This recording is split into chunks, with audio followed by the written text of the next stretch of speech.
konti lang. Pero tingin ko dito kasi maraming hen. Madugo pa ito. Lalong delikado. Yung ganyan lamasin ko. Ayan, binuksan natin yung kanyang shell.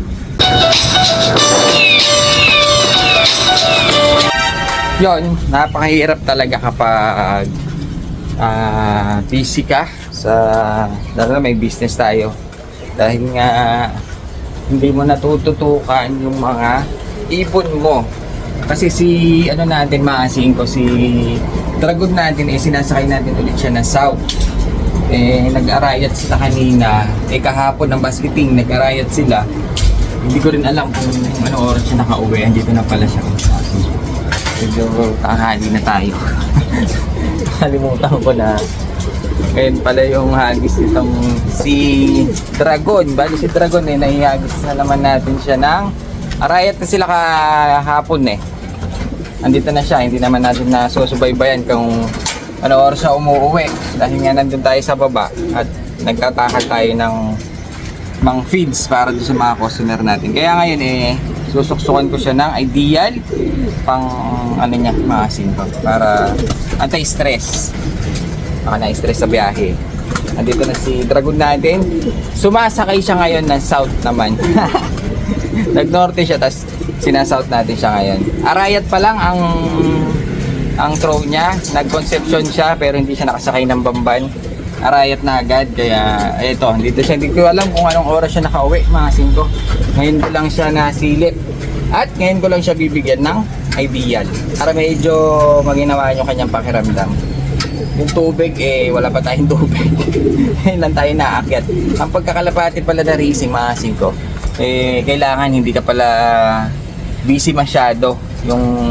Siguro okay yung nagtatrabaho, pero yung sobrang busy, hindi pala siya pwede. Kasi hindi mo siya masusubaybayan kung kailan siya uuwi. Medyo wala kang time sa kanya. Yung sa lipad, sa ronda, sa ranging, medyo walang time. Pero at least sinasakay natin siya. Kahit hindi natin siya maabangan, kasi yun ang hirap ako, yung abangan. Kahit hindi natin siya maabangan na pag uwi, isasakay pa rin natin siya na isasakay.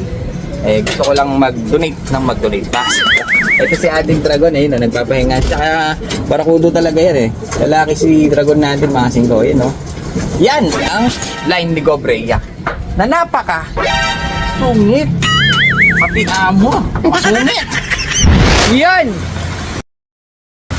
Naulan na naman, mga 5. Ayan, sobrang lakas na naman ng ulan. Wala na naman bibili sa atin. So yan, bali ngayong araw na to meron tayong dumating na maganda to, mga 5. Napakaganda. Puro off color. Mahilig ba kayo sa off color? Isang training box na off color na napakaganda. Sakto, wala naman yung mga cage natin dito. Walang cage. Wala naman, kukunti na lang yung mahibon natin. Kaya pakikita ko sa inyo kung doon nilalakasan natin yung boses natin. Kasi yung ulan tsaka yung mga sakyan nagsisidaanan. Isang ulan, mga 5. Woo! Wala na naman bibili. Tamad mga bumili mga kalapatids natin tsaka yung mga tropa bigs natin na nagmamano kapag malakas ang ulan. Ano ba yan? Kahit ako tamad ako magpakain pag umuulan. So ayan, ito dala ko na ngayon yung ating mga ibon. Isang training box. Muntik na kayo mabasa. Muntik na sila mabasa. Pero basang-basa na sila, mga 5. So ayan, bali, pakikita ko sa inyo kung anong kulay na mga ibon ang nasa ating mga 5. Puro off color. Rare color. Rare ito, mga 5. Gusto nyo na makita. Ito dala ko, isang training box. Hop! Ayan. Lovebirds lang, walang kalapate. Ano ba yan? Ayan, yung mga dumating sa atin. Puro lovebirds, isang training box. Lovebirds, hindi pwedeng i-release, mawawala. Pero, hindi lang yan. Kasi meron tayong dumating na ibon na sobrang gaganda ng mga ibon na to. Medyo nakachamba tayo ng konti dahil yung dinala ni tropa ngayon puro hen. Kailangan pa naman natin ngayon puro hen. Ang maganda dyan, halos naka-club ring pa sila. Jackpot ka talaga, bu. Kaya silipin natin yung mga red color dito. Ayan meron tayo dito mga opaline. Ayun, ang ganda ng kulay green and red. Meron tayong yellow. Meron tayong iba-ibang kulay niya napakaganda talaga ng mga lovebirds. Kaso medyo nawala na sila sa uso. Hindi tulad ng kalapati hit na hit. Saan nga natin ilaw dito? Yun, Hindi tulad ngayon hit na hit ang kalapate. Mga siko, lalo na yung mga racing. Mga bata ngayon nag-aantay ng bagong bagsak natin. Buti na lang ngayon meron na. Puro hen. Puro hen puro hen. Doon, bali mukhang may good news na tayo. Mga siko kasi no. Mukhang ilabas na niya yung pangalawa. May nakita na naman akong pisa. Ayun, sumilip na. Mga siko, sumilip siya. Ayun, sumilip na yung isa. Ayun, dalawa na. Tanggalin na natin to. Nakakadumi lang. Saka ito, mga singko. Yung mga dumi-dumi shell, tinatanggal na natin yan.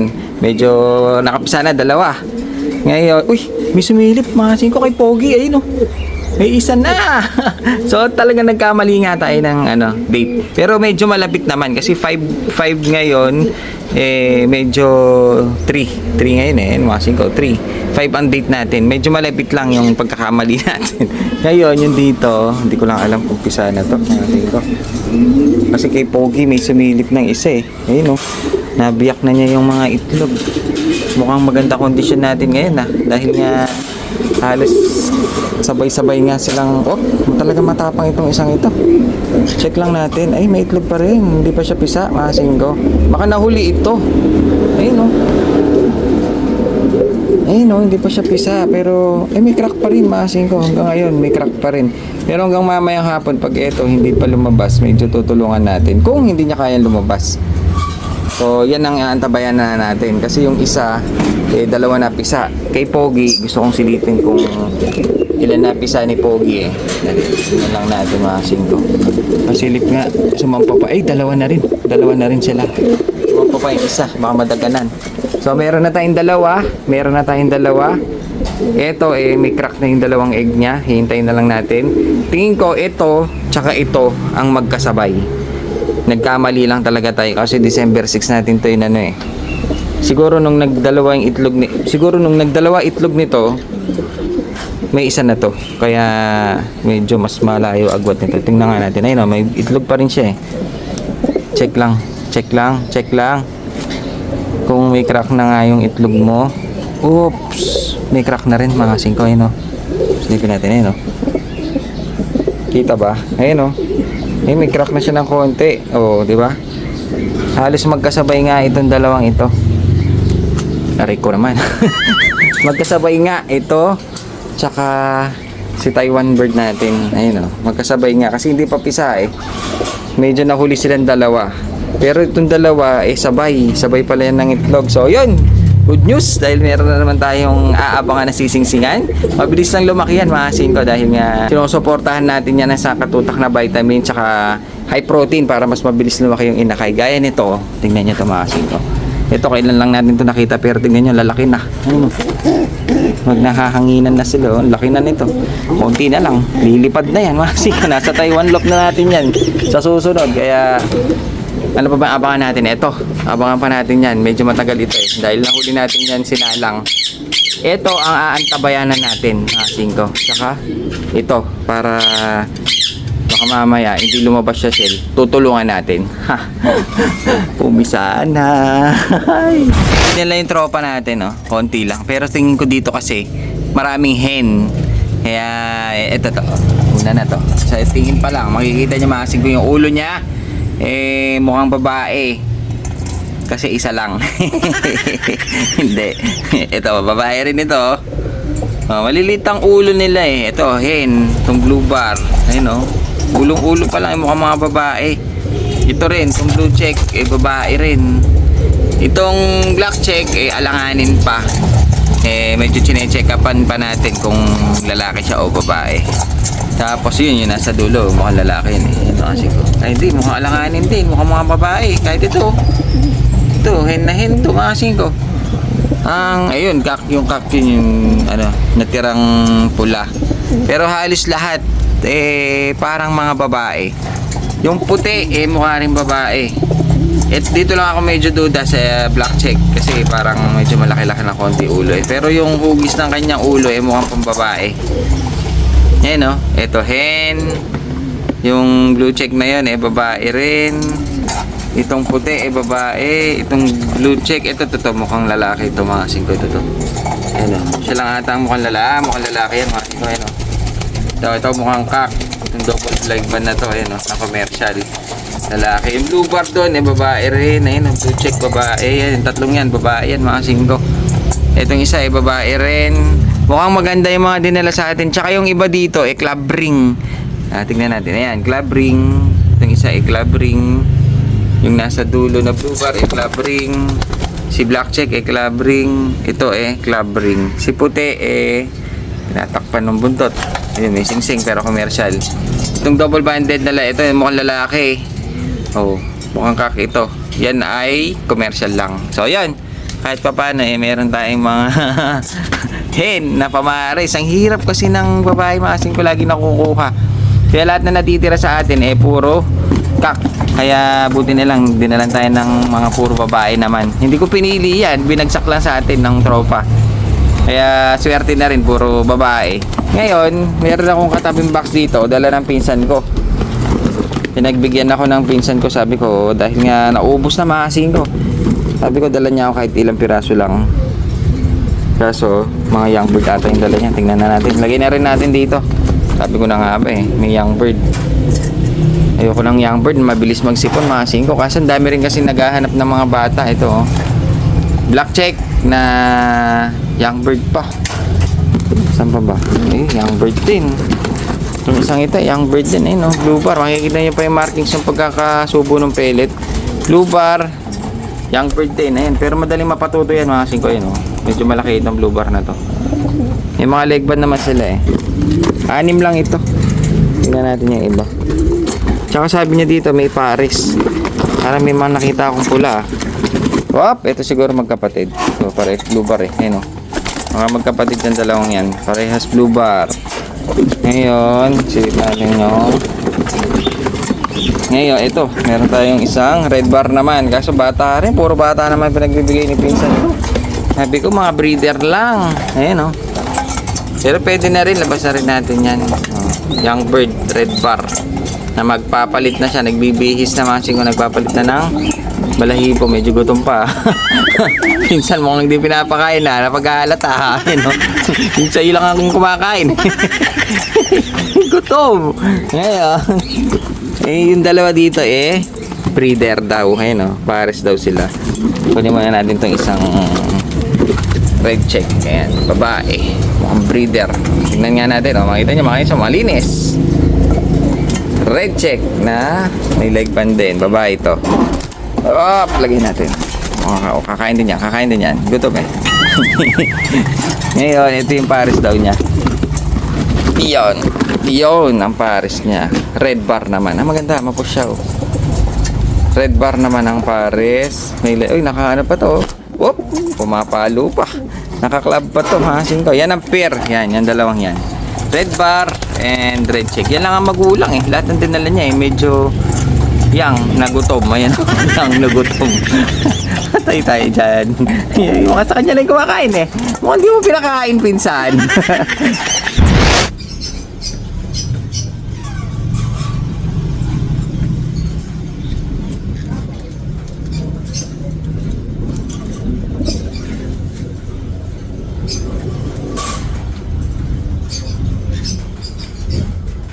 So ayan, mga singko. Itong isang ito, yung anak ng isang Taiwan natin, kahapon pa ito may crack. Kaso ngayong araw na to dapat, pisa na siya dapat nga kanina umaga. Kaso hapon ako makikita niyo madilim na, mga singko. Hindi pa rin siya lumalabas. Kaya gagawin ko, medyo kasi may butas na, Ang gagawin ko, medyo babalatan natin siya ng konti. Kasi baka matuyuan siya sa labas, lalong mamatay. Hindi siya makalabas. Dapat kahapon pa ito. Kanina umaga dapat kahit pa paano nakalabas na siya.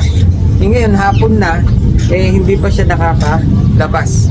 Medyo may butas na kasi yung kanyang, makikita pa, madilim na kasi, mga singko, May maliit na butas na kasi yung kanyang shell. Pag natuyuan siya dun sa loob, hindi na talaga siya makakalabas. Baka mamatay pa. Kaya ginagawa natin pag ganito, medyo tutulungan natin siya ng konti. Pero hindi natin siya ilalabas sa shell. Kaya gagawin ko, tulungan lang natin siya ng konti, asin to. Kasi baka madugo pa ito,